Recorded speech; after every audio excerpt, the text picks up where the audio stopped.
औज़ुबिल्लाहिमिनश्शैतानिर्रजीम बिस्मिल्लाहिर्रहमानिर्रहीम रब्बि इश्रह ली सदरी वयस्सिर ली अमरी वहलुल उक़दतम मिन लिसानी यफ़क़हू क़ौली।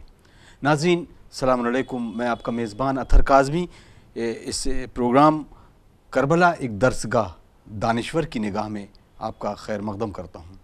एक दानिश्वर करबला को अपने लिए मार्के अमल, नमूने अमल, मिशल राह कैसे बनाता है, कैसे वो सोचता है कि करबला के उस पैगामात को पूरी दुनिया तक पहुंचाया जाए जिसमें इल्म व हिकमत की भी रोशनी हो, सदाकत की भी रोशनी हो, मोहब्बतों की भी रोशनी हो।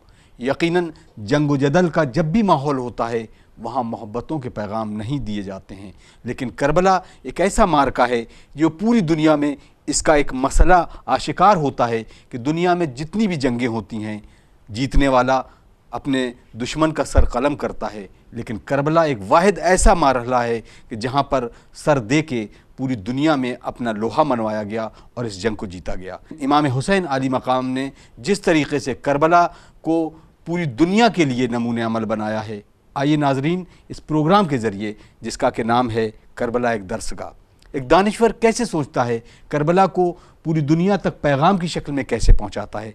आइए नाज़रीन, इस वक्त हमारे साथ स्टूडियो में हमारे साथ मौजूद हैं डॉक्टर ज़ैगम अब्बास साहब, पीडियाट्रिशियन हैं, बच्चों के डॉक्टर हैं। एक डॉक्टर करबला को अपनी ज़िंदगी के साथ कैसे जोड़ता है और कैसे अपने पैगामात को पूरी दुनिया तक पहुँचाता है। आइए नाज़रीन उनका इस्तकबाल करते हैं और इस मुफस्सल गुफ्तगू का आगाज़ करते हैं।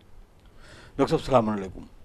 बहुत खैर मक़दम खदीजा टीवी में, और इस गुफ्तगू का आगाज़ हम इस सवाल से करेंगे डॉक्टर साहब कि कैसे करबला के इस हवाले को, करबला लफ्ज़ जब आता है तो हर इंसान में एक तवानाई आती है और पूरी दुनिया में कोई ऐसा शख्स नहीं कि जो करबला को नहीं जानता, लेकिन हम अगर आपसे पूछें कि करबला को कैसे डिफ़ाइन करेंगे तो आपका जवाब क्या होगा? अस्सलाम वालेकुम नाज़रीन, मैं बहुत बहुत शुक्रगुज़ार हूँ पूरी खदीजा टीम का, ख़ास तौर पे डॉक्टर अतहर काज़मी साहब को जिन्होंने इस मौके पे हमें उन्होंने दावत दिया।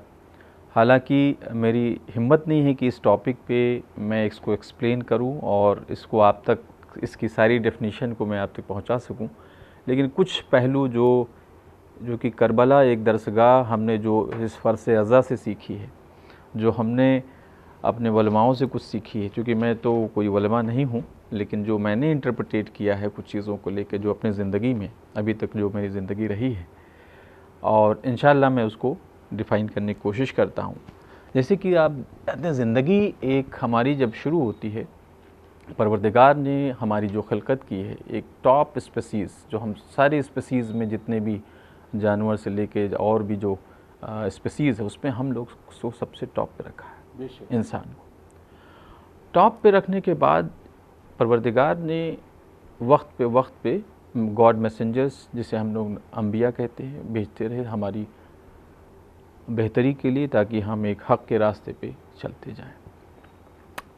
जैसे आप ज़िंदगी की बात करें तो ये चैलेंजेस इतने ज़्यादा हैं कि आप घर में चैलेंजेस हैं, समाज में चैलेंजेस हैं। अगर आप वालिद हैं तो वालिद के लिए, एक बच्चे के लिए चैलेंजेस है कि आप एक होनहार बच्चा बनाना, बच्चे के लिए चैलेंजेस है कि स्कूल में चैलेंजेस मिलते हैं, समाज में मिलते हैं, दोस्त के साथ चैलेंजेस होते हैं, डेली हर रिश्तों में एक चैलेंजेस छुपा हुआ होता है। पूरा समाज आज मुआशरा जो हमारा है पूरा एक चैलेंजेस से भरा हुआ है। इंसान ज़हनी तौर पे हर लेवल पे उससे परेशान नज़र आता है, हर लेवल पे, चाहे वो जॉब में हो, चाहे डॉक्टर हूँ तो मेरी कुछ अपनी परेशानी है। हर प्रोफेशन में, हर समाज में, हर घर में एक मरहलात हैं, एक कॉम्प्लेक्सिटी है इतनी ज़्यादा। उसको बेहतर करने के लिए, उसको बेहतरी बनाने के लिए वक्त पे वक्त परवरदिगार ने अंबिया को भेजा ताकि हमारी इस्लाह करे और हम एक हक़ के रास्ते पे बहरहाल चलते जाएं। और ये चैलेंजेस जब हमने पाया कि इंसान अगर देखता है तो जो सबसे लास्ट जो चैलेंजेस होता है, क्योंकि जितने भी चैलेंजेस आता है ये फितरी तौर है, जो कि इंसान है, परवरदिगार ने ऐसा इमोशन हमारे अंदर डाला है। एक आप साइकेट्रिस्ट के पास जब जाएंगे तो आपको बयान करेगा कि ह्यूमन साइकोलॉजी, तो हम लोगों ने थोड़ा सा बच्चों की साइकोलॉजी पढ़ी हुई है। तो जो परवरदिगार ने हमारा जो ब्रेन डेवलप किया है, जो हमारी इमोशन डाला अंदर, वो ऐसा डाला, ऐसा नहीं कि आपके रिश्तेदार है, आपके ख़ास तौर पे क्लोज़ रिलेशन से, मान लीजिए बेटा है या बेटी है या वालिदैन हैं आपके या भाई हैं आपके, सब के ऐसे इमोशनली बाउंडेड हैं कि ज़रा भी उन पे कुछ असर आता है तो बहरहाल आपके आंसू निकल आते हैं, बहरहाल आपको दिली तकलीफ़, दिली ठेस पहुंचती है। सबसे ज़्यादा अगर पूरी, चाहे वो मुसलमान हो, चाहे वो हिंदू हो, चाहे वो शिया हो, चाहे सुन्नी हो, हर फ़िरक़े का इंसान, हर रिलीजन का इंसान अगर ह्यूमन बीइंग है तो सबसे ज़्यादा अगर कोई चीज़ से वो डरता है तो बहरहाल मौत से डरता है। जो सबसे बड़ा चैलेंज इंसान के जो सामने आता है, हर चैलेंजेस है, वो सब कुछ बर्दाश्त करता है, अल्लाह परवरदिगार सब्र देता है, हर चीज़ का सब्र देता है और बहरहाल वो बर्दाश्त करता चला जाता है। जिसके अंदर जितनी ज़्यादा सब्र की क़ुव्वत है, हमारे साथ कुरान शरीफ हमारे सामने है, मौजूद है, हदीसें हमारे सामने मौजूद हैं। बहरहाल की हक़ के रास्ते पे सब्र के साथ चलिए तो परवरदिगार आपका साथ देगा। तो बहरहाल इंसान कोशिश करता है। लेकिन जब बात मौत की आती है, जब मौत की बात आती है तो हर एक इंसान बहरहाल डगमगाता है, काँपता है। चाहे उसको मालूम है कि हक़ बरहक, मौत बरहक है, मौत होना सबको एक दिन सबको जाना है। बेशक। लेकिन एक ऐसा पॉइंट है जिससे एक कम्युनिस्ट जो खुदा को भी नहीं मानता है, जो परवरदिगार के यानी जो भगवान को भी नहीं मानता है, जो ईश्वर को नहीं मानता है, वो भी मौत का इनकार नहीं करता है, कर ही नहीं सकता है। बेशक। तो बहरहाल तो जो सबसे बड़ा इंसान का जो चैलेंज है वो है डेथ, मौत। इवन हम लोग एज ए डॉक्टर, हमारे साथ जो सबसे बड़ा जो चैलेंज आता है जब हम लोग सिक पेशेंट से डील करते हैं, जो सीरियस पेशेंट से डील करते हैं, तो सबसे बड़ा जो मरहला हम फेस करते हैं अपने लाइफ का, रिश्तों की और सामाजिक की सब चीज़ों को छोड़ने के बाद, ये सब तो बहरहाल अल्लाह ऐसा देता है, और उससे निपटने के बाद जब हम लोग इस स्टेज पे आते हैं कि कोई सीरियस पेशेंट डील कर रहे होते हैं, बच्चा वेंटिलेटर पे है या और भी कोई पेशेंट ऐसा है कि जिसमें बुक्स कहती है, जो साइंस कहती है कि इसमें मॉर्टेलिटी 100% है, वहाँ डील करना है, तो मेरे लिए एक बहुत, हमारी डॉक्टर कौम है उसके लिए भी बहुत बड़ा चैलेंज होता है, और घर वालों के लिए हमसे ज़्यादा बड़ा चैलेंज है चूँकि डेथ फेस कर रहे होते हैं। तो सबसे बड़ा जो इंसान को हिलाता है, झकझोरता है इंसान की रूह को, इमोशन को, वो मौत है। बेशक। अब चूँकि करबला एक दरसगाह है, अगर ये करबला ना होती तो ये सारे जो राज हैं ज़िंदगी के, जो चैलेंजेस हैं, ये चैलेंजेस जो होते ये आज छुपे ही रह जाते, आज भी वो दबे रह जाते और हम ढूंढते रहते, न जाने क्या होता है। आज जो हम यहाँ बैठे हुए हैं, गुफ्तगू कर रहे हैं इतने आसानी के साथ, इसका राज ही नहीं हमें पता चल पाता, इसके हमें राज खुल ही नहीं पाता कि हक़ और बातिल क्या है, डेथ है क्या चीज़। तो हम धीरे धीरे इस पे एक आपको बात बताते हैं इस चीज़ पे कि कुछ पॉइंट्स जो हमने देखे कि जब इस्लाम की बात आई तो हमारे अंबिया ने जो चैलेंजेस फेस किए, कि बात मनवाने की बात आई कि ये हक़ की बात है, चैलेंजेस बहुत फेस किए, बड़ी तकलीफ़ें उठाई, सारे अंबिया ने उठाई। बेशक। हमारे हुजूर ने, मोहम्मद सल्लल्लाहु अलैहि वसल्लम ने, हमारे जो आखिरी नबी, सबसे ज़्यादा चैलेंजेस अपनी ज़िंदगी में गुजार के गए, जिन्हें परवरदिगार रहमतुल लिल आलमीन का दर्जा बहरहाल दिया। उसके बाद जब इस्लाम पे चैलेंजेस आए इन द टर्म्स ऑफ कि भी इल्मी चैलेंजेस आया, तो बहुत सारी चैलेंजेस छोटे मोटे आते रहे, लेकिन जब इल्मी चैलेंजेस, सबसे बड़ा इल्मी चैलेंजेस आया पर इस्लाम पे, तो रसूल ने क्या किया, बड़ी खूबसूरती के साथ अपनी टीम को इकट्ठा करके, ईद है जिसे हम लोग ईद मुबाहिला कहते हैं, वाह, मुबाहिला में 5 हज़रात को लेके पहुंच जाते हैं। वाह, तो उससे बड़ा इल्मी चैलेंजेस इस्लाम पे कभी आया ही नहीं था। तो रसूल ने बड़ी खूबसूरती के साथ दुनिया को बस सिर्फ मैसेज ये देना था कि जब चैलेंजेस फेस करना होता है तो हमारे पास रास्ता क्या है, हमारे पास रास्ता ये है कि हम अपने अहले बैत को लेके चलते हैं, हम अपनी पंजतन को सामने लाते हैं और दुनिया को ये दिखाते हैं कि हम चैलेंजेस इनके ज़रिए बड़े आसानी से हल कर लेते हैं। तो ये इल्मी चैलेंजेस जब आया था इस्लाम पे, जब कोई साथ नहीं था, रसूल ने इनको बुलाया और दुनिया के सामने पेश किया और बहुत ही आसानी से फ़तह किया। सामने वाले हार माने और फतेह हुई। और जब दूसरा चैलेंजेस आता है, दूसरा चैलेंज जब इस्लाम पे आता है, वो चैलेंज ये होता है कि तहारत की बात आती है। जैसे कि अब हम ये सोचते हैं कि इंसान, ये हम लोग ये जो सोचते हैं कि भाई पाकीज़गी का क्या स्टैंडर्ड होना चाहिए। हर एक वो गुनाह बहरहाल वो नजासत में शुमार होता है, तो चाहे वो छोटा हो या बड़ा हो, बहरहाल वो नजासत में शुमार होता है। तो परवरदिगार ने एक स्टैंडर्ड मेंटेन किया, एक यूनिट मेंटेन किया कि तहारत का कोई एक पैमाना होना चाहिए, एक स्टैंडर्ड होना चाहिए। तो जब तहारत की बात हुई तो परवरदिगार ने रसूल से आयत ततहीर नाजिल कर दिया, पंजतन अहले बैत की शान में, कि बस पाकीज़गी का जो लेवल है, जो स्टैंडर्ड है, ये है हमारे पास। वाह वाह वाह वाह वाह। कि हमारे पास अगर आपको पाकीज़गी देखनी है, पाकीज़गी का मतलब ये नहीं है, पाकीज़गी का मतलब है कि नजासत, नजासत का मतलब सारे जो गुनाह इन तक पहुंच ही नहीं सकता है, ऐसे पाक किया हमने इनको, इस अपनी अहले बैत को, अपने पंजतन को, जो पाक होने का हक है, इस तरीके का हमने पाकीज़गी का स्टैंडर्ड दिया इन्हें। तो ये यहाँ पे चैलेंज जब आया पाकीज़गी का इस्लाम पे, तो परवरदिगार ने आयत ततहीर नाजिल करके पेश किया दुनिया के सामने कि देखिए ये है माने तहारत जो है वो ये पंजतन पाक। बहरहाल, तो जब एक चैलेंज और आया इस्लाम पे कि अब वक्त आ गया है कि रसूल अपना नुमाइंदा बहरहाल मुकर्रर करके जाएं। वाह। वो बहुत मुश्किल का वक्त था हमारे आखिरी नबी के लिए, क्योंकि उनको पता था कि जो हमारे साथ में हैं लोग, बहुत सारे ऐसे हैं जिनको ये पसंद नहीं आने वाला है। लेकिन कुरान ने, चूँकि परवरदिगार का ऑर्डर हुआ कि आप डरिए नहीं, आप इस पैगाम को बहरहाल पहुंचा दिए नहीं, तो आपने गोया की रसालत का कोई काम किया ही नहीं। इतना बड़ा ग्रेविटी का ऑर्डर ये परवरदिगार का ये आया, जबकि रसूल के लिए मुश्किल की घड़ी थी, एक चैलेंज था, बहुत बड़ा चैलेंज था। और वो चैलेंज परवरदिगार का ये ऑर्डर था कि नहीं, इसको ऐसे मौके पे पहुंचाइए आप कि जहाँ पे सारी दुनिया के मुसलमान को इस मैसेज को पहुँचे। वाह।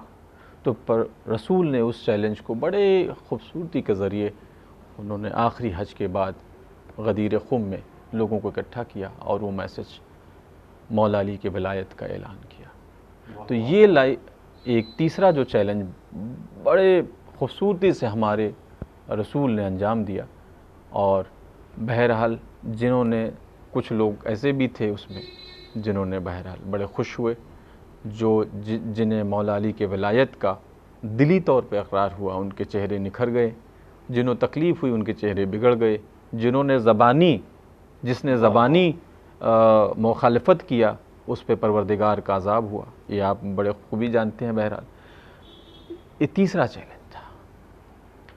चौथा जो चैलेंज आया इस्लाम पे, वो चैलेंज ये था कि अब चूँकि अभी तक जो मुखालफत होती थी वो गैर लोग मुखालफत करते रहे, यहाँ पे मुसलमान ख़ुद इस्लाम का मुखालिफ बन गया। वाह वाह वाह। अब इतनी ज़्यादा अजीम मुसीबत इस्लाम पे कभी नहीं आई कि ख़ुद कहने को दाढ़ी भी रखे है, नमाज भी पढ़ते हैं साहब, और कहने को कुरान शरीफ भी पढ़ते हैं, हाजी भी हैं, सब कुछ है, लेकिन जो नुमाइंदगी हो रही थी इस्लाम की, जो रसूल ने अपना एक नायब करार बना के भेजा, उनकी मुखालिफत, और मुखालिफन में जो छुपे हुए लोग थे वो बहरहाल मुसलमान की शक्ल में, उनसे इससे बड़ा इस्लाम पे चैलेंज कभी नहीं आया। बेशक। और इमाम हुसैन अलैहिस्सलाम इस चैलेंज को बड़े खूबसूरती के साथ वहाँ मदीने में, ये ताकि कोई ऐसी ना बात हो, उसको हटा के बड़े स्मार्ट तरीके से ले जाके करबला में अपने कुनबे को ले जाके अपने नासिर और मददगार को लेके, और जब इमाम की तख्लीक होती है तो सिर्फ जब चुनते हैं तो वही उस लेवल तक जा सकता है जो आपको हमने पहला जो चैलेंज बताया, दूसरा जो चैलेंज बताया था पाकीज़गी का जो स्टैंडर्ड था, तो इमाम के साथ सिर्फ पाकीज़गी के लेवल पे उनकी तरफ जो जाने वाले थे सिर्फ 72 निकले। तो इमाम ने उनको ले जाके करबला पहुंचाया। लेकिन इमाम का अभी ये चैलेंज अभी शुरुआती दौर था। अब इमाम ने परखना शुरू किया कि अभी ये मैं इसको देखे कि कैसा है। ऐसा ना कल को कहे कि नहीं ये तो बुला लाए थे, बहका लाए थे हमें। इमाम ने, आपने अगर देखें और फिक्र करें, किताबें हदीसों में मौजूद हैं। अपने हम लोगों ने तो किताबें कम पढ़ी है, सुना ज़्यादा है, फ़र्ज़ अज़ा से ज़्यादा तालीम लिया है कि शब आसूर इमाम चिरागों को बुझा देते हैं और ये जुमला, ये स्टेटमेंट रिलीज़ करते हैं, जिसको भी जाना हो चले जाए, मेरी तरफ से कोई बंदिश नहीं है, मेरी तरफ से कोई नहीं। और जब शमा रोशन हुई तो सारे के सारे यूं जल रहे हैं। अब यहाँ पे जो छुपे हुए सो कॉल्ड मुस्लिम्स जो हाजी भी थे, मैंने कहा बड़े बड़े हाजी, बड़े बड़े वो नमाजी और बड़े बड़े सो कॉल्ड मुसलमान जो इमाम की मुखालफत में लाखों की तादाद में, ये इमाम के, ये इस्लाम के लिए सबसे मुसीबत की घड़ी थी। अब इस मसले को सॉल्व करने के लिए इमाम ने बेहतरीन तरीक़े इस्तेमाल किए। अब यहाँ पे बात आती है कि आपने जैसे हमसे पहला क्वेश्चन जो किया कि कैसे दर्सगाह है ज़िंदगी, जो अभी हम लोग चैलेंजेस झेलते हैं, घर के चैलेंजेस, रिश्तों की चैलेंजेस, समाज के चैलेंजेस, जॉब की चैलेंजेस, हर, और लास्ट जो मैंने कहा जिसके लिए इंसान सबसे ज़्यादा घबराता है, मौत के चैलेंजेस, सारी निचोड़ अगर हम देखें तो सब करबला में छुपा हुआ है। सारी चीज़ों की इन्फॉर्मेशन सिर्फ एक जुमले में छुपा है, वो करबला। अगर हम करबला को समझ लें, अगर हम करबला के पूरी स्टोरी को समझ लें, तो सारी चीज़ों को आपको जवाब एक सिंगल वर्ड करबला से मिल जाता है। और उसको मैं यूँ बताता हूँ कैसे मिलता है। मौत, अगर आप देखें मौत जिसके लिए हम भी डरते हैं, बहरहाल आप भी डरते होंगे और नाजरीन सारे लोग बहरहाल डरते हैं। इब्न आलम ये होता है कि ज़रा भी सर्दी नज़ला बुखार भी हो जाता है हल्का, अगर कह दो किसी को निमोनिया डायरिया तो हाथ पैर सबके वो हो जाते कि साहब अरे बाप रे बाप ये क्या हो गया। बाप तो मानते होंगे इस चीज़ को, यकीन। अब आप अगर देखें कि जब करबला का जब ये वाक़या शब आशूर का दिन हो तो कैसा वाक़या हो। हर एक नासिर वो मददगार, यहाँ तो ये सबको पता था कि कल बहरहाल डेथ हमारी रखी है, सबको मालूम था, जो 72 लेके आए थे सबको पता। यहाँ पे लोगों के साथ ये हो रहा है कि वो कह रहा पहले कि मैं जाऊँगा, कोई कह रहा कि मैं जाऊँगा, यहाँ कह रहे नहीं पहले मैं शहादत के लिए जाऊँगा, वो कह रहे हैं पहले मैं शहादत के लिए जाऊँ। ये जज्बा है इंसान की। करबला एक दर्सगाह। अब आप सोचिए कि हमें जो सबसे ज़्यादा लाइफ में इंसान को परवरदिगार कहता है कि सब्र और हक़ पे चलिए, परवरदिगार मदद करे। हमें मौला अब्बास की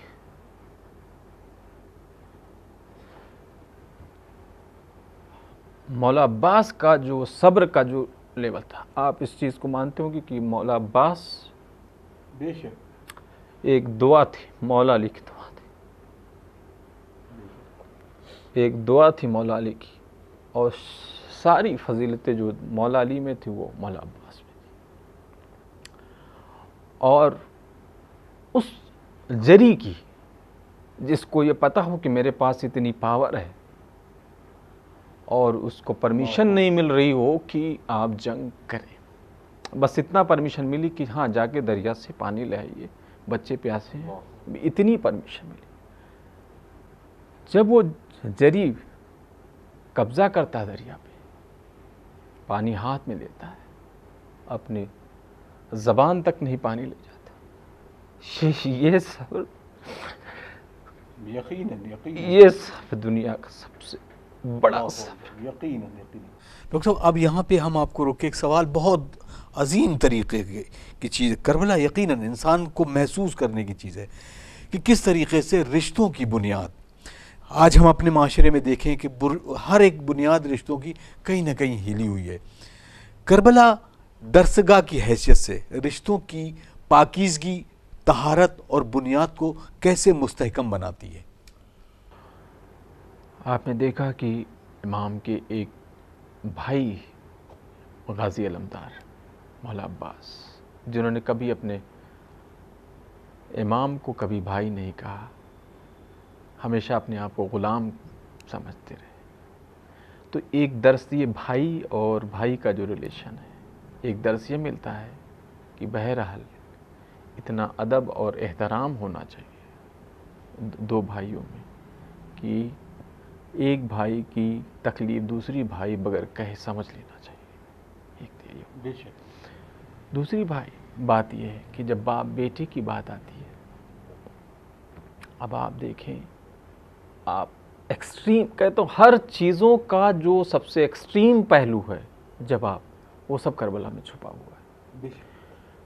जब इमाम अपने आप को अकेला तन्हा पाते हैं तो आपने देखा 6 महीने के हज़रत अली असगर गहवारे से गिरा लेते हैं। तो ये जो इमोशनल बॉन्डिंग है, जो लेवल ऑफ इमोशनल बॉन्डिंग है कि बगैर कहे बच्चा अपने आप को गिरा ले रहा, ये जो इमोशनल बॉन्डिंग है कि बाप और बेटे का रिलेशन।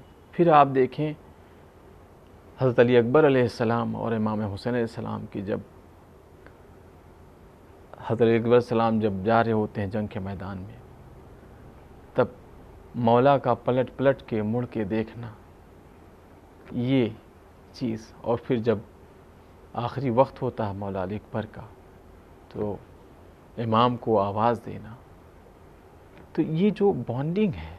फिर आप अगर देखें तो माँ और बेटी की बात करें तो हमारे सामने बीबी ज़ैनब का वाक़या मिलता है, उनके दोनों बच्चों का वाक़या मिलता है। नहीं, आज के दौर में अगर हम जैसे देखते हैं डॉक्टर साहब कि हमारे यहाँ अगर माशरे में 2 भाई हैं और अगर कोई भाई, एक दूसरा भाई कुछ खाने पीने की चीज़ें लाता है तो ग़ालिबन शायद ये एक हर एक समाज का आईना भी है कि उसकी माँ जो है, बच्चों की जो उसकी ज़ौजा है, वो अपने बच्चों के लिए शायद वो खाना छुपा ले। और करबला की माएँ वो हैं कि जहाँ मौत, जो आपने कहा कि सबसे अजीम पहलू है किसी भी ज़िंदगी के लिए, और वो सबसे अजीम पहलू है मौत के ख़िलाफ़ खड़े होना, न कि यहाँ की माएँ हैं अपने बच्चों को आरास्ता कर रही हैं। ये रिश्तों की बुनियाद है। डॉक्टर साहब, अब हम आगे अपने सफ़र को आगे बढ़ाने के साथ साथ एक सवाल और रखना चाहते हैं कि क्योंकि आप डॉक्टर हैं और जिस्म की फिजियोलॉजी, एनाटॉमी से बहुत वक्फियत रखते हैं, प्यास की अगर हम बात करें, एक आतश जो करबला में 3 शब व रोज़ के बच्चों के ऊपर गुजरी, तो आप हमें कैसे बताएंगे कि एक प्यास की शिद्दत की वो अजीम तरीन कैटेगरी क्या हो सकती है कि जहाँ पर इन बच्चों के लिए प्यास की मरहला था, और कैसे मतलब एक गाज़ी अब्बास के लिए एक ऐसा पहलू था कि उन बच्चों की इस प्यास को किस तरीके से एक जरी और बहादुर उसको टैकल कर रहा था?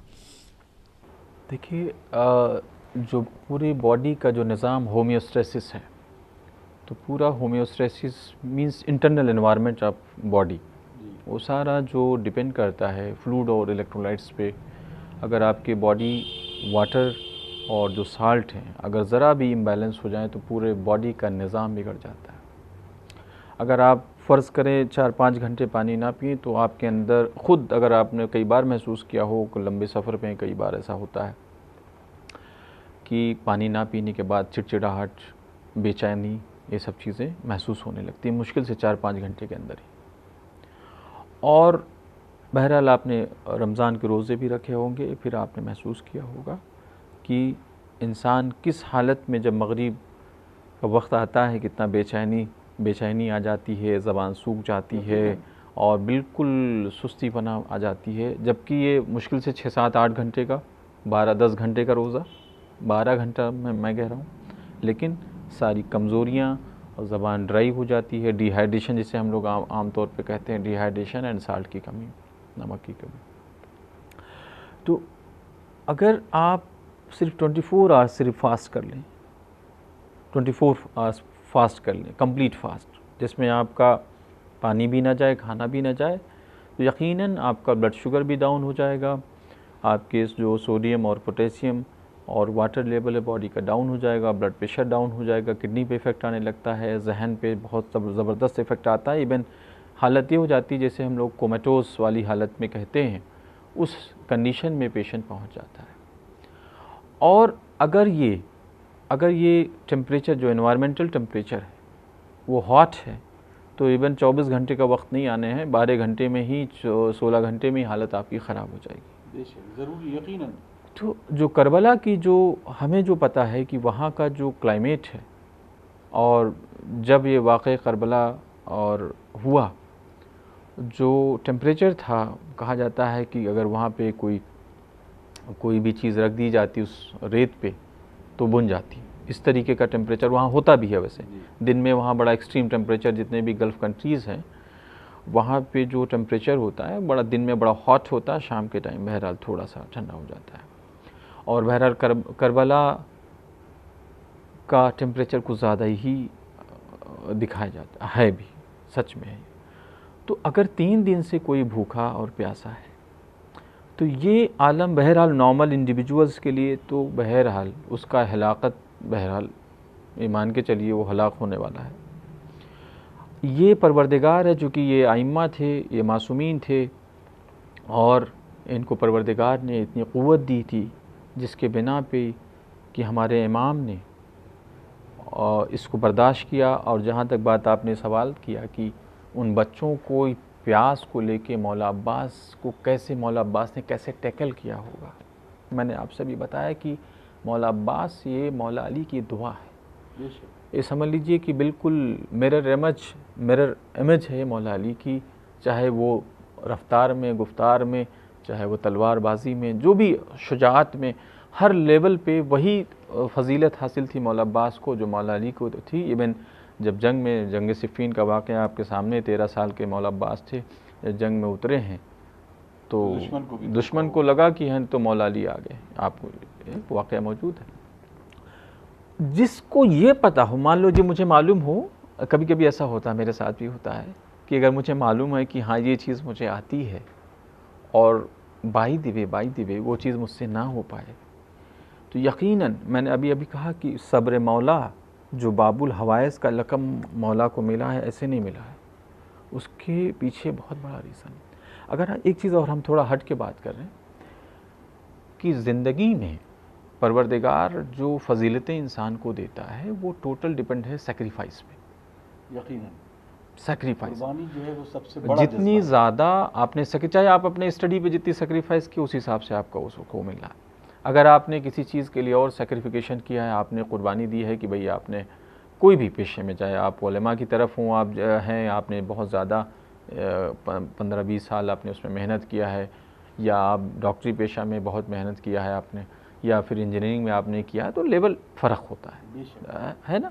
तो सेक्रीफिकेशन जो होता है, जो सेक्रीफाई जितना ज़्यादा करता है, जो जितना ज़्यादा करता है, तो उसको उतनी ज़्यादा उसमें महारत आती है। तो परवरदिगार बुलंदी भी उसी तरीके से देता, जितना ज़्यादा सेक्रीफाई आप करेंगे उस हिसाब से बुलंदी देता चला जाता है। मौला अब्बास का मर्तबा ये था कि उनको पता था, तो मान लीजिए मैं फ़र्ज़ ये करिए कि आप एक बड़े काबिल माशाल्लाह डेंटल सर्जन भी हैं, और आपको मालूम है कि हाँ ये मोलर टीथ निकालना है, और आपको बड़ी महारत हासिल है, बड़ी इजीली निकाल देते हैं, विदाउट बहुत ही लोकल में आपने किया, मोलर टीथ आपने निकाल दिया, पेशेंट को पता भी नहीं चला आप क्यों। लेकिन कभी ऐसा हुआ कि कॉम्प्लिकेशन आ गया, आपको मालूम है कि नहीं ये मेरे चुटकियों का काम है, लेकिन आपको कॉम्प्लिकेशन आ गया, अब आपको परेशानी, अब आपके हाथ पैर सूज जाते हैं। मौला अब्बास को ये मालूम था, मौला अब्बास को पता है कि मेरे पास शुजाअत का मैं समंदर हूँ, और ये सामने वाली जो फ़ौज है जो लाखों की, तो उसको भी पता है कि अगर ये आ गए तो हम लोग कोई ना बचेंगे। लेकिन बावजूद इसके कि मुझे पता हो और मुझे हुक्म ना मिले, इससे बड़ा सब्र मैंने कभी मेरी लाइफ में ना मैं सीख पाऊँगा। और मैं दुआ करूँगा नाज़रीन के लिए भी कि आपको भी सब्र मौला अब्बास सबको हासिल हो, क्योंकि जो सब्र मौला ने किया है, बावजूद इसके कि बच्चों की प्यास बुझाने के लिए, उनको पता था कि मैं मेरे चुटकियों का काम है, लेकिन चूँकि हुक्म मौला का नहीं था कि आप तलवार चलाएं, परमिशन हमारे इमाम ने नहीं दे रखा था कि आप जंग करें, आपको सब्र दिखाना है। आप जिसके लिए मौला ने दुआ ही मांगी थी, और वो हर अपने आप को रोक ले जाए, अपने शुजाअत को दबा ले जाए, इससे बड़ा शुजाअत की दलील ही नहीं हो सकती है कि अपनी शुजाअत को जहाँ दिखाने का, जहाँ पे बच्चे ये आस लगाए हों कि नहीं मेरे तो गाज़ी हैं, मेरे गाज़ी अभी चचा मेरे अभी चुटकियों का काम है, अभी आ जाए। इससे बड़ा टैकल करने का, और इसी को परवरदिगार, फिर बार बार मैं कह रहा हूँ कि वतवासु बिल हक़ वतवासु बिस सब्र, परवरदिगार ये कहता है कि जिसके सब्र और हक़ पे जो चलता है मैं उसी के साथ हूँ। और यही हमारे गाज़ी अलहमदार ने, वो इमाम तो नहीं थे लेकिन इमाम से बढ़ के उनकी जो फजीलतें हैं वो हासिल हुई है, और उन्होंने अपने जौहर को अंजाम दिया करबला में, और ये मैसेज पूरी दुनिया को दिया कि ऐसे सब्र किया जाता है, बावजूद इसके कि आपके पास हर चीज़ है, लेकिन चूँकि परवरदिगार की रज़ा नहीं है इसमें, इमाम की रज़ा नहीं है, परवरदिगार की रज़ा नहीं है इसमें, इसलिए मौला ने उसको सब्र किया अपने घूट के। डॉक्टर साहब, अब बात अगर हम आज के इस पस मंज़र में करें तो हर तरफ एक शोर बुलंद है, ह्यूमन राइट्स, हुकूक इंसानी चार्टर बने हुए हैं। करबला में हुकूक इंसानी की पामाली की एक ऐसी मिसाल है, उसको आप अपनी लफ्ज़ों में कैसे बयान करेंगे? आज का जो दौर चल रहा है, आज के जो दौर है, चाहे वो कोई भी रिलीजन हो, फ़िरका हो, कोई भी चीज़ है, प्रॉब्लम जो सबसे बड़ी फेस कर रहा है हर मज़हब, हर दौर में मज़हब का बड़ा गलत इस्तेमाल किया गया, गलत तरीके से पेश करते गए लोग, जिसे हम लोग मुल्ला और मौलवी कहते हैं। हर दौर में पेश के उसका गलत इस्तेमाल किया गया। जो इस्लाम आया था इंसान के हुकूक को आज़ाद कराने के लिए आया था, ह्यूमन राइट्स को, एक जो जेल में क़ैद था उसको आज़ाद कराने के लिए आया था, जिसको अंबिया ने टाइम बाय टाइम आज़ादी दिलाती रही, लेकिन जब दौरे हमारे आखिरी रसूल के बाद इतनी ज़्यादा बंदिशों में बच चुका था ह्यूमन राइट्स कि जिसका कोई जवाब नहीं है।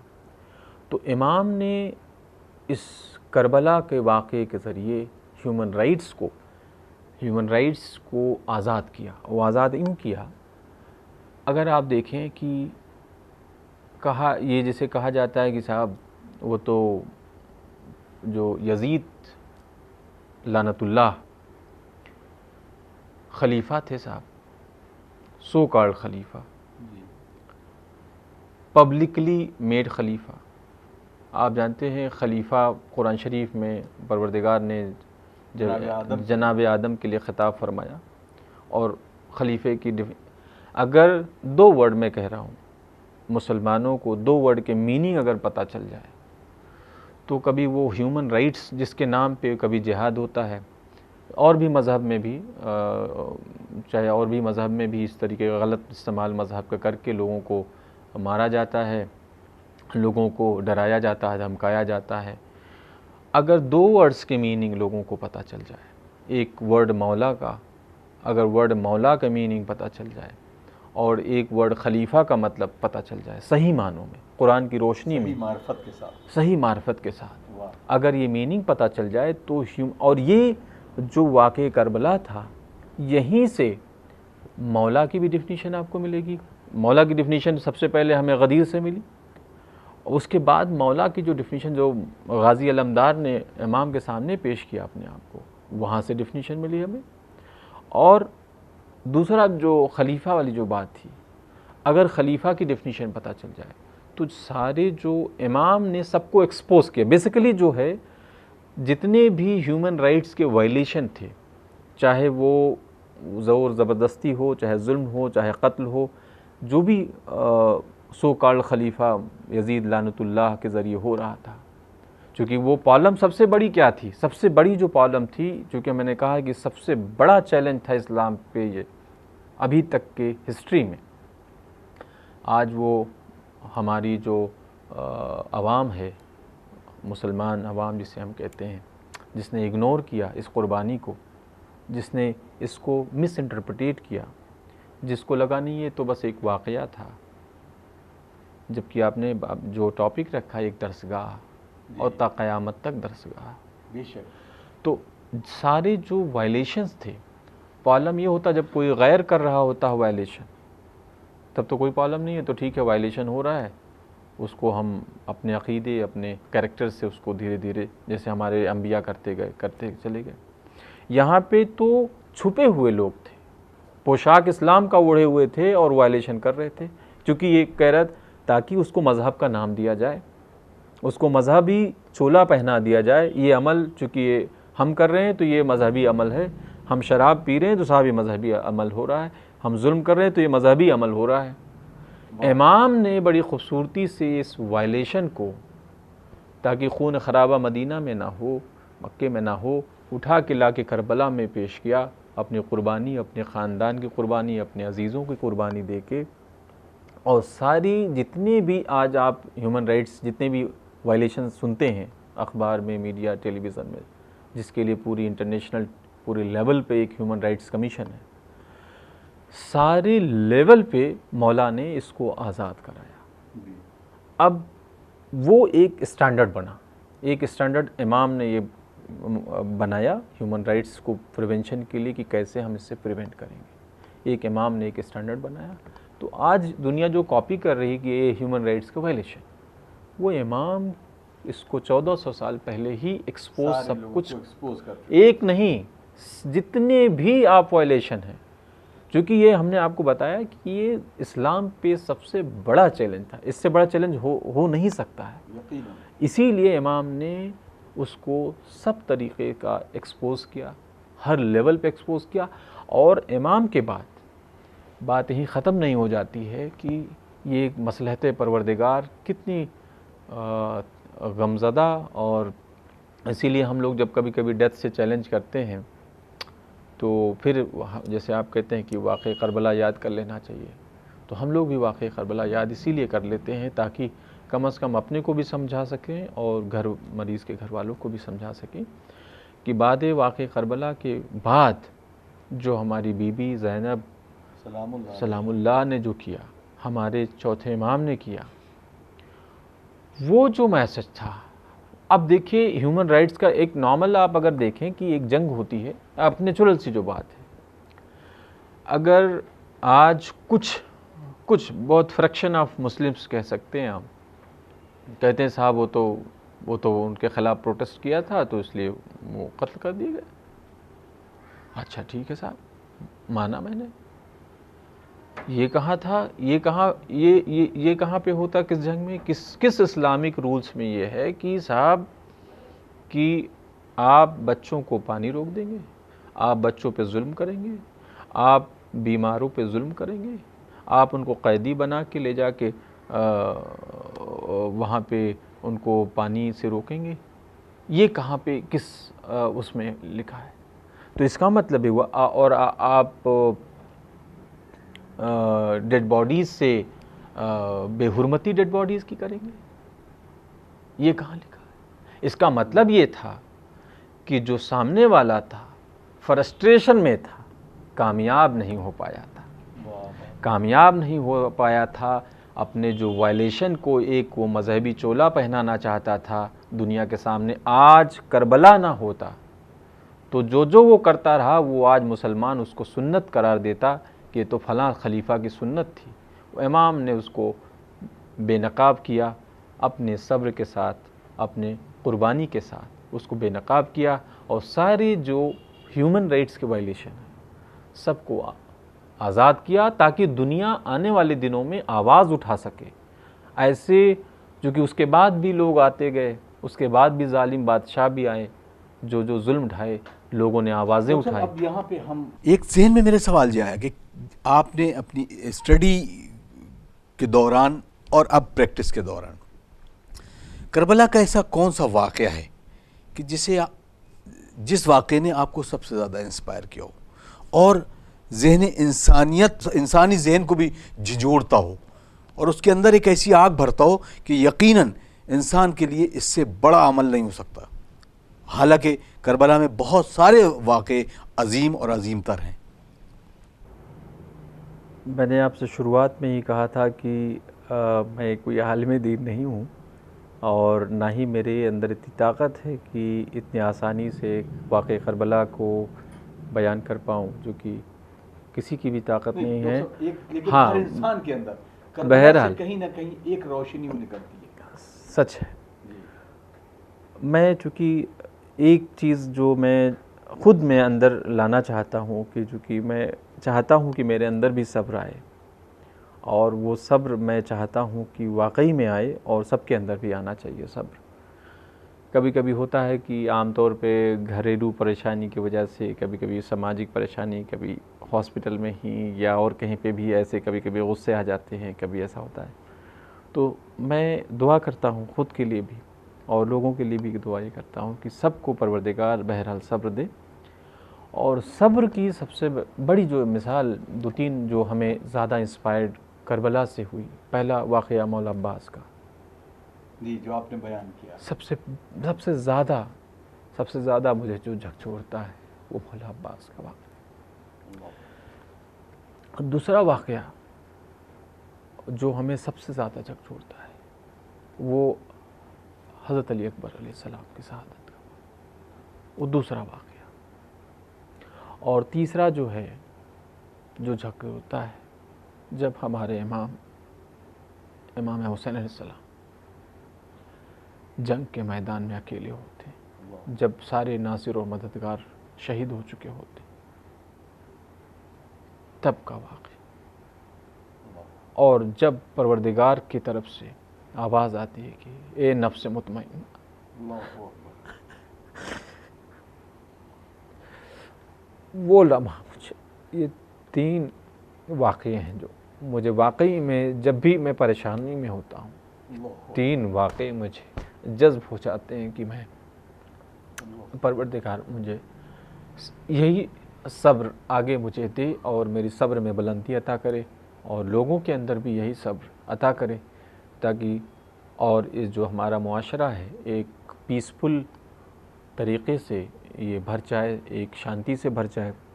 जो बुराइयां हैं जिसके ख़ास तौर पे मैं जो इस टाइम जो हम लोग फेस कर रहे हैं, वो सेक्टेरियन जो प्रॉब्लम्स है उससे फेस कर रहे हैं। कुछ ऐसे सेक्ट्स हैं जिसके कुछ ऐसी आइडियोलॉजी है जो मज़हब के नाम पे एक हैटेड, एक बुराई फैलाती है, जिसके नाम पे कभी कभी आप ऐसे लोग हैं जो मज़हब के नाम पे लोगों को मारते भी है, उसको लोग जस्टिफाई भी करते हैं कि हाँ ये जस्टिफिकेट जिहाद है, सो कॉल्ड जिहाद।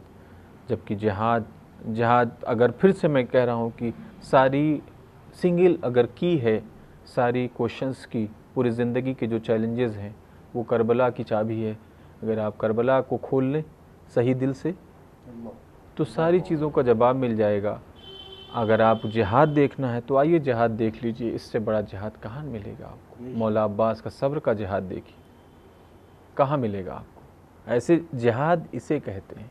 ये जिहाद नहीं होता है कि गए बम फोड़ के चले आए, जिहाद होता है बेगुनाहों को मार देना, ये जिहाद होता है।